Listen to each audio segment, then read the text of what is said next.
रोज की तरह आज हम भगवत गीता पढ़ेंगे, उससे एक श्लोक पढ़ेंगे। लेट्स सी भगवत गीता से कौन सा श्लोक आ रहा है।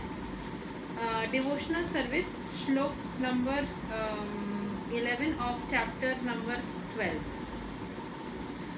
अथैतद् आपि असक्तोऽसि कर्तुं मद्योगाम् आश्रितः सर्वा कर्मफला त्यागं तथा कुरु यतात्मवन्. If, however, you are unable to work in this consciousness of me, then try to act, giving up all results of your work and try to be self-situated. तो यहाँ पे जो बोला जा रहा है कि if however you are unable to work in this consciousness, अगर आप ऐसे कॉन्शियसनेस पे काम करना नहीं कर पा रहे हो, unable to work in this consciousness मतलब कृष्ण कॉन्शियसनेस में अगर आप या भक्ति योग में रह करके अगर आप सही से काम नहीं कर पा रहे हो, then try to act giving up all the results of your work and try to be self situated.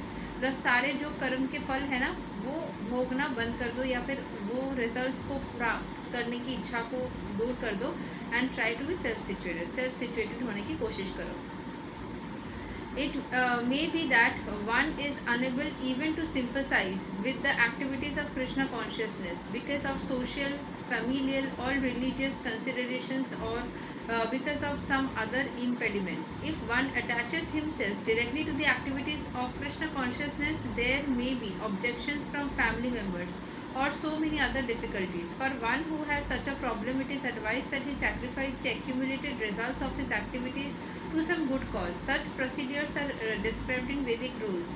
There are many descriptions of sacrifices and special functions of punya or special work in which the result of one's previous action can be applied. May be applied. Thus, one may gradually become elevated to the stage of knowledge. It is also found that when one who is not even interested in the activities of Krishna consciousness gives charity to some hospital or some other social institution, he gives up the hard-earned results of his activities. Gives away मतलब जो भी आपने कर्म करके फल प्राप्त किया वो सब आप दे दो, पैसे इकट्ठे के दे दो. अगर आप कृष्ण कॉन्शियसनेस नहीं कर सकते हैं तो पुण्य मिलेगा उससे, जिससे आपकी ज़िंदगी अच्छी चलेगी. That is thus recommended here because by the practice of giving up the fruits of one's activities one is sure to purify his mind gradually. मतलब हवस की भावना या कोई भी चीज़ को प्राप्त करने की जो वासना होती है वो ख़त्म हो जाती है. And in that purified stage of mind, one becomes able to understand Krishna consciousness. Of course, Krishna consciousness is not dependent on any other experience because Krishna consciousness itself can purify one's mind. But if there are impediments to accept Krishna consciousness, one may try to give up the results of his actions. So, of course, Krishna consciousness is not dependent on any other experience. कोई भी experience के ऊपर depend नहीं करता because Krishna consciousness it self can purify once mind. अब किसी के mind को कृष्ण कॉन्शियसनेस सेल्फ क्लेंस कर दे सकता है. But if there are impediments to accepting Krishna consciousness, अगर मतलब हिचकिचाहट है कि मैं कृष्ण कॉन्शियसनेस को एक्सेप्ट करूँ या ना करूँ, one may try to give up the results of his actions. तब वो पुण्य कर्म करना स्टार्ट करे. जो भी आपने पैसे इकट्ठे किए वो सब आप गरीबों में बांटो, ज़रूरतमंद में बांटो, ये सब करना चालू कर दो. या तो कृष्ण कॉन्शियसनेस करोगे तो ऑटोमेटिकली आपको वही सब करने का मन करेगा. एक तरीके से कोई भी पैसे इकट्ठा करने का मन नहीं करेगा, आप ऐसे ही कर्म करने लग जाओगे. ठीक है, नेचुरली ऐसा होगा. नहीं तो आप अलग से ये एक्टिविटीज़ कर सकते हैं. In that respect social service, community service, national service, sacrifice for one's country etcetera may be accepted so that some day one may come to the stage of pure devotional service to the supreme lord. In Bhagavad Gita, we find it is stated yatha pravrittir bhutanam. If one decides to sacrifice for the supreme cause, even if he does not know that the supreme cause is Krishna, he will come gradually to understand that Krishna is the supreme cause by the sacrificial method.